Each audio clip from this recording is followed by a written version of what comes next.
बिस्मिल्लाहिर्रहमानिर्रहीम। अस्सलाम वालेकुम students, I am Mohammad Fawad Malik. Students, आज हमने 16 चैप्टर के रिमेनिंग 5 न्यूमेरिकल्स करने हैं, तो आइए क्वेश्चन नंबर 6 से स्टार्ट करते हैं। स्टूडेंट्स, क्वेश्चन नंबर 6 में कहता है कि a 10 millihenry 20 ohm coil is connected across 240 volt and 180 by pi hertz source. हमारे पास एक सर्किट है जिसमें 10 मिली हेनरी का एक कॉइल लगा हुआ है, 20 ओहम का एक रेजिस्टर लगा हुआ है, और उसको हमने कनेक्ट किया हुआ एक ऐसे वोल्टेज सोर्स से जिसकी वोल्टेज की वैल्यू 240 वोल्ट है और इसकी फ्रीक्वेंसी की वैल्यू 180 बाय पाई हर्ट्ज के इक्वल है। कहता है how much power does it dissipate, ये कितनी पावर डिसिपेट करेगा। तो स्टूडेंट्स, क्वेश्चन का हम डेटा लिखते हैं। डेटा डेटा में सबसे पहले inductance that is 10 millihenry को हम 10 रेज पर -3 हेनरी लिखेंगे। उसके बाद उसने हमें रेजिस्टेंस की वैल्यू बताई है capital R that is equal to 20 ohm. फिर वोल्टेज की वैल्यू है। अब स्टूडेंट्स, लास्ट लेक्चर में भी हमने ये बात डिस्कस की थी कि जब भी उसने सिंपली वोल्टेज की वैल्यू दी हो जिसके साथ ना तो पीक वोल्टेज लिखा हो, ना मैक्सिमम वोल्टेज लिखा हो, ना ही इंस्टेंटेनियस वोल्टेज लिखा हो, तो उसको हम वी आर एम एस से रिप्रेजेंट करते हैं। तो यहां पे ये वैल्यू बनेगी V R M S that is equal to 240 volt. Then हमारे पास है फ्रीक्वेंसी की value which is 180 divided by pi hertz, और हमने इसमें पावर डिसिपेटेड कैलकुलेट करनी है। तो ये हम लिखेंगे रिक्वायर्ड में, required that is power dissipation हमने कैलकुलेट करनी है। अब स्टूडेंट, सॉल्यूशन स्टार्ट करने से पहले हम जरा क्वेश्चन को देख लें कि हमने इसको किस तरह से लेके चलना है। तो पावर का अगर हम फॉर्मूला लिखें तो that is P is equal to V R M S I R M S cos of theta, जिसमें अगर हम गौर करें तो वी आर एम एस की वैल्यू हमारे पास मौजूद है, आई आर एम एस की वैल्यू को हमने फाइंड करना है और थीटा की वैल्यू को भी हमने फाइंड करना है। अब I R M S find करने के लिए हम फॉर्मूला यूज करेंगे V R M S divided by impedance of the circuit. अब इसमें से वी आर एम एस मेरे पास मौजूद है, Z की वैल्यू यानी कि सर्किट की टोटल इंपिडेंस ये हमें पहले कैलकुलेट करना पड़ेगी, और नेक्स्ट हमने थीटा की वैल्यू फाइंड करनी है with the formula theta is equal to tangent inverse of X L divided by R. तो स्टूडेंट्स, इस तरीके से हम इस क्वेश्चन को लेकर चलेंगे। तो आइए अब क्वेश्चन का सॉल्यूशन स्टार्ट करते हैं। सॉल्यूशन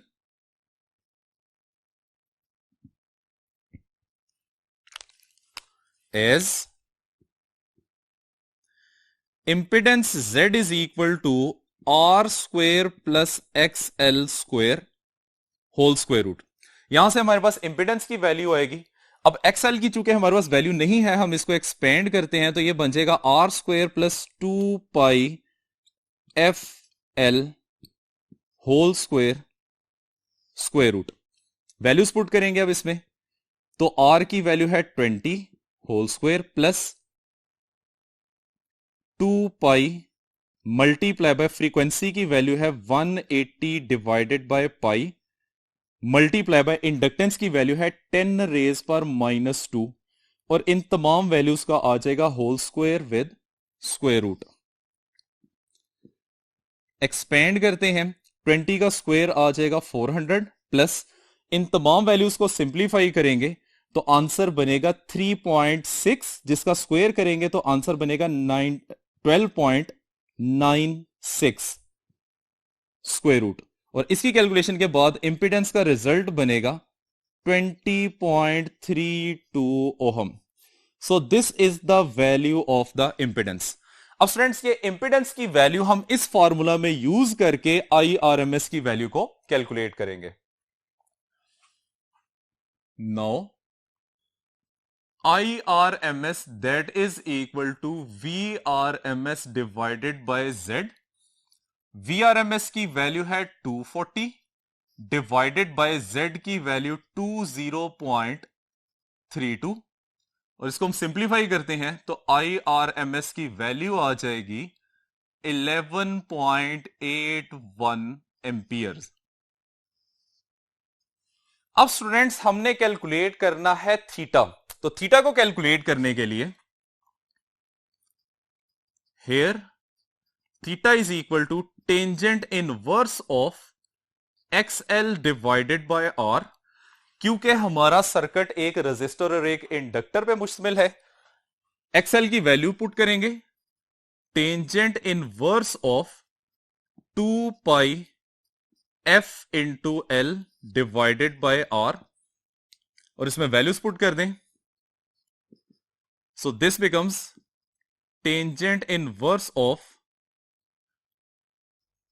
2 पाई, फ्रीक्वेंसी की वैल्यू 180 डिवाइड बाय पाई, और इंडक्टेंस की वैल्यू 10⁻⁻² डिवाइडेड बाय रेजिस्टेंस की वैल्यू 20।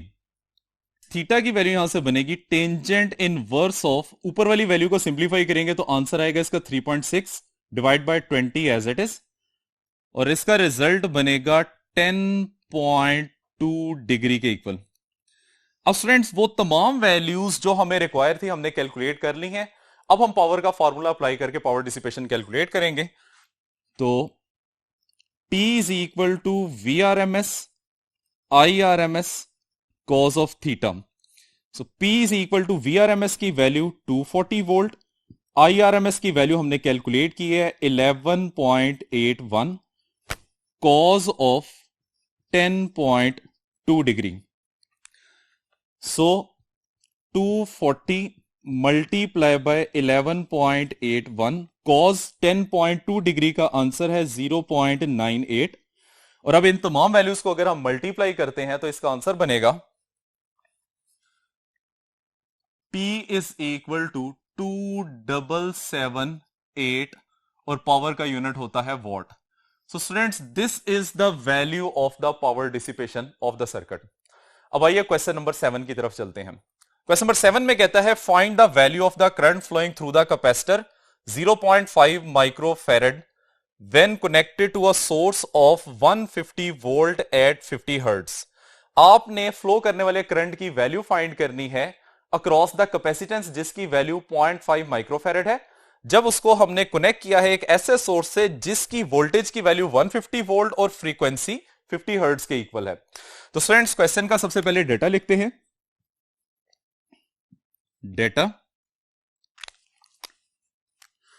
कैपेसिटेंस C से रिप्रेजेंट किया जाता है विच इज 0.5 माइक्रोफैरड, और इसको हम लिख सकते हैं 5 इंटू 10⁻⁻7 फैरड।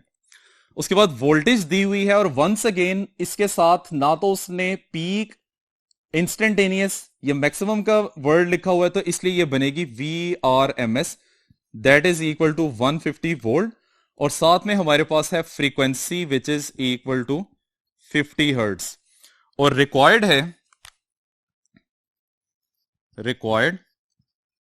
हमने करंट फाइंड करनी है, तो करंट की वैल्यू भी यहां पे IRMS बनेगी which is the source current. अब स्टूडेंट्स क्वेश्चन की स्टेटमेंट से हमें पता चल रहा है कि ये एक प्योर कैपेसिटिव सर्किट है जिसमें एक ही कंपोनेंट लगा हुआ है, and that is a capacitor जिसकी कैपेसिटेंस उसने हमें 0.5 माइक्रोफैरड के इक्वल बताई है।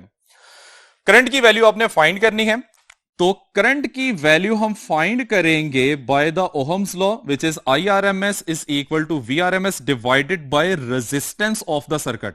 अब स्टूडेंट्स यहां सर्किट में सिर्फ एक ही कंपोनेंट है दैट इज अ कैपेसिटर, और कैपेसिटर जो फ्लो ऑफ करंट को ऑपोजिशन दे रहा होता है उसको हम कैपेसिटिव रिएक्टेंस कहते हैं, और XC से रिप्रेजेंट किया जाता है। तो इसका मतलब है कि I की वैल्यू फाइंड करने के लिए मुझे इन दो पैरामीटर्स की जरूरत थी जिसमें से VRMS मेरे पास मौजूद है। मैंने यहां पे पहले XC की वैल्यू कैलकुलेट करनी है। तो स्टूडेंट्स आइए अब क्वेश्चन का सॉल्यूशन स्टार्ट करते हैं। सॉल्यूशन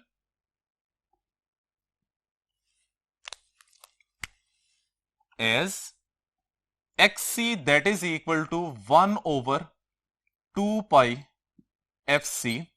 तमाम वैल्यूज मेरे पास मौजूद हैं, इसमें प्लेस कर देते हैं। 2 pi as it is, frequency की वैल्यू 50 हर्ट्ज, और कैपेसिटेंस 5 इंटू 10⁻⁻7। इसको सिंप्लीफाई करेंगे तो XC का आंसर आ जाएगा 6369 ohm. So this is the value of the capacitive reactance. अब स्टूडेंट्स इसको हमने यूज करते हुए करंट की वैल्यू फाइंड करनी है। Now IRMS that is equal to VRMS divided by XC, which is 150 divided by 6369, और इन दोनों को हम डिवाइड करेंगे तो IRMS की वैल्यू आ जाएगी 0.024 ampere. So this is the value of the current that is flowing through the capacitor having capacitance 0.5 microfarad। अब आइए स्टूडेंट्स क्वेश्चन नंबर 8 की तरफ चलते हैं।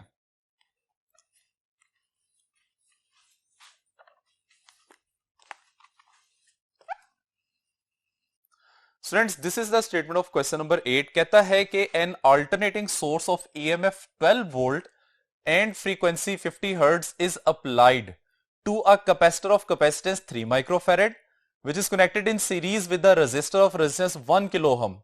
कहता है कि हमारे पास एक सोर्स है जिसकी वोल्टेज 12 वोल्ट के इक्वल और फ्रीक्वेंसी 50 हर्ट्ज के इक्वल है। हम इसको एक रेजिस्टर और कैपेसिटर के सीरीज कॉम्बिनेशन के साथ कनेक्ट करते हैं जिसमें रेजिस्टर की रेजिस्टेंस 1 किलो ओम और कैपेसिटर की कैपेसिटेंस 3 माइक्रोफैरड के इक्वल है। देन कहता है कैलकुलेट द फेज एंगल। आपने फेज एंगल की वैल्यू फाइंड करनी है। तो स्टूडेंट सबसे पहले हम क्वेश्चन का डेटा लिखते हैं। डेटा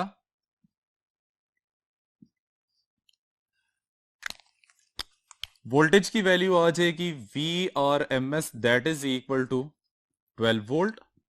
फ्रीक्वेंसी आ जाएगी 50 हर्ट्ज। कैपेसिटेंस C 3 माइक्रोफैरड है तो 3 into 10⁻⁻6 farad. Resistance capital R that is equal to 1 kilo 10⁻³ ohm के इक्वल आ जाएगी। और फिर कहते हैं कैलकुलेट द फेज एंगल। तो इसको हम लिखते हैं रिक्वायर्ड में कि हमने थीटा फाइंड करना है। सॉल्यूशन। अब स्टूडेंट्स डेटा और क्वेश्चन की स्टेटमेंट से हमें पता चल गया है कि ये एक आरसी सर्किट है और आरसी सर्किट के लिए जब आपने थीटा की वैल्यू फाइंड करनी है तो that is equal to tan inverse of XC divided by R। जहां पे आप XC की वैल्यू पुट करेंगे तो ये रिजल्ट बन जाएगा tangent inverse of 1/2 pi FCR। तो ये वाला फॉर्मूला हम यूज करते हुए यहां पे थीटा की वैल्यू को कैलकुलेट करेंगे। तो स्टूडेंट्स सॉल्यूशन स्टार्ट करते हैं as theta is equal to tangent inverse of, directly relation लिखने लगा हूं 1 divided by 2 pi FCR। Values put करते हैं। Tangent inverse of 1 divided by 2 pi as it is. Frequency की वैल्यू 50 हर्ट्ज। कैपेसिटेंस की value 3 into 10⁻⁻6 और resistance की value 1000। Students को सिंप्लीफाई करते हैं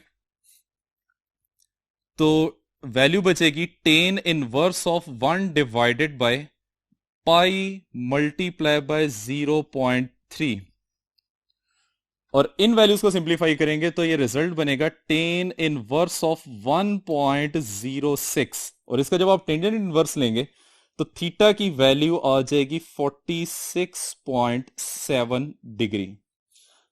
सो this is the value of the phase difference.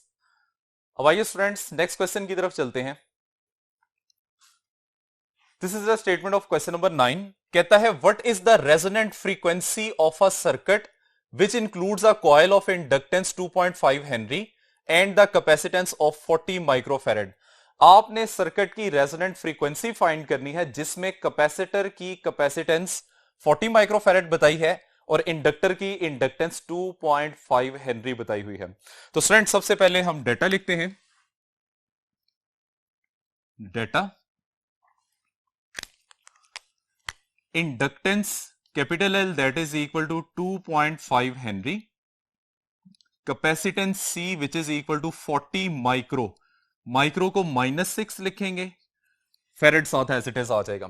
Students यहां पे हमने रेजोनेंट फ्रीक्वेंसी फाइंड करनी है तो इसको हम लिखेंगे रिक्वायर्ड एफ आर की वैल्यू हम फाइंड करेंगे। सॉल्यूशन,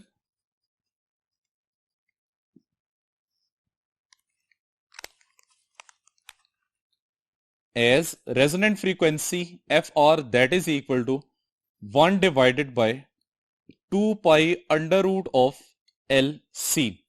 तमाम पैरामीटर्स की वैल्यूज हमारे पास मौजूद हैं, वो इसमें हम प्लेस करते हैं। So 1 divided by 2 into 3.14 under root of capital L की value 2.5 multiply by 40 into 10⁻⁻⁶। Students इसको सिंप्लीफाई करते हैं तो रेजोनेंट फ्रीक्वेंसी की वैल्यू आएगी 1 divided by 6.28 under root of, इन दोनों फैक्टर्स को मल्टीप्लाई करेंगे तो रिजल्ट बन जाएगा 10⁻⁻⁴। फर्दर सिंप्लीफिकेशन से दिस इज 100 डिवाइडेड बाय 6.28 और इसको डिवाइड करेंगे तो एफ आर की वैल्यू निकलेगी 15.9 hertz. So this is the resonant frequency of the circuit. अब आइए स्टूडेंट्स क्वेश्चन नंबर 10 की तरफ चलते हैं। स्टूडेंट्स क्वेश्चन नंबर 10 में कहता है कि an inductor of inductance 150 micro Henry is connected in parallel with the variable capacitor whose capacitance can be changed from 500 picofarad to 20 picofarad। हमारे पास इंडक्टर और कैपेसिटर का पैरेलल सर्किट है जिसमें इंडक्टर की इंडक्टेंस 150 माइक्रो हेनरी, जबकि capacitor की capacitance यहां variable है जो कि 500 पिकोफैरेड से लेके 20 पिकोफैरेड तक वेरी की जा सकती है। कहता है calculate the maximum and minimum frequency for which the circuit can be tuned. आपने सर्किट की मैक्सिमम फ्रीक्वेंसी और मिनिमम फ्रीक्वेंसी कैलकुलेट करनी है। तो स्टूडेंट सबसे पहले क्वेश्चन का डाटा लिखते हैं। डाटा, इंडक्टेंस की वैल्यू है 150 माइक्रो आ जाएगा 10⁻⁻⁶ हेनरी। कैपेसिटेंस की हमारे पास दो वैल्यूज हैं, एक C maximum which is 500 pico -12 के इक्वल होता है फेरेड, और C minimum value that is 20 pico farad, तो 20 इंटू 10⁻⁻12 फेरेड के इक्वल आ जाएगा। हमने इसमें मैक्सिमम फ्रीक्वेंसी और मिनिमम फ्रीक्वेंसी को कैलकुलेट करना है, तो इसको हम रिक्वायर्ड में लिखेंगे। रिक्वायर्ड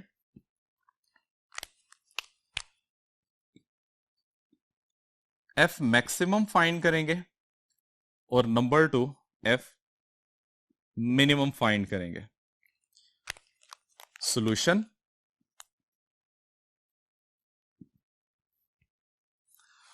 स्टूडेंट्स इसमें एक पॉइंट आपने याद रखना है, फॉर्मूला हम यूज कर रहे हैं F is equal to 1/2 pi under root L C, जिसके मुताबिक F और C का आपस में इनवर्स रिलेशन बनता है। तो जब आप C की मैक्सिमम वैल्यू पुट करेंगे तो हम बेसिकली F मिनिमम का आंसर निकाल रहे होंगे, और जब हम C की मिनिमम वैल्यू यहां पे पुट करेंगे तो F का मैक्सिमम आंसर आ रहा होगा, क्योंकि दोनों का आपस में इनवर्स रिलेशन होता है। तो क्वेश्चन को स्टार्ट करते हैं।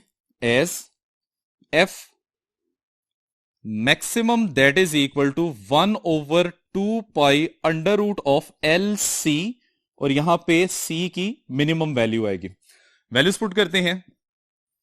1 divided by 2 pi under root of inductance की value that is 150 into 10⁻⁻⁶ multiply by capacitance की मिनिमम वैल्यू यहां पे 20 पिको फेरेड है, तो ये बनेगा 20 इंटू 10⁻⁻12, और इन तमाम वैल्यूज को सिंप्लीफाई करते हैं तो फ्रीक्वेंसी की मैक्सिमम वैल्यू आ जाएगी 2.91 10⁻⁶ हर्ट्ज, और इसको हम लिख सकते हैं 2.91 megahertz. So this is the maximum value of the frequency जो कि आप इस सर्किट से हासिल कर सकते हैं। अब हम मिनिमम फ्रीक्वेंसी को कैलकुलेट करते हैं। So F minimum that is equal to 1/2 pi under root of L C की, अब एफ की हमने मिनिमम वैल्यू फाइंड करनी है तो सी की हम यहां पे मैक्सिमम वैल्यू पुट करेंगे। F minimum that is equal to 1/2 2 pi under root of, inductance same है 150 माइक्रो हेनरी, और कैपेसिटेंस की वैल्यू आ जाएगी 500 इंटू 10⁻⁻12। और इन तमाम वैल्यूज को सिंप्लीफाई करते हैं तो एफ मिनिमम की वैल्यू बनेगी 0.58 10⁻6 हर्ट्ज, और एफ मिनिमम यहां से आ जाएगा 0.58 मेगाहर्ट्ज। तो स्टूडेंट्स, ये हमारे पास मिनिमम फ्रीक्वेंसी की भी वैल्यू आ जाती है। यहां तक है हमारा आज का लेक्चर। उम्मीद करते हैं कि आपको समझ आ गया होगा। इजाजत चाहते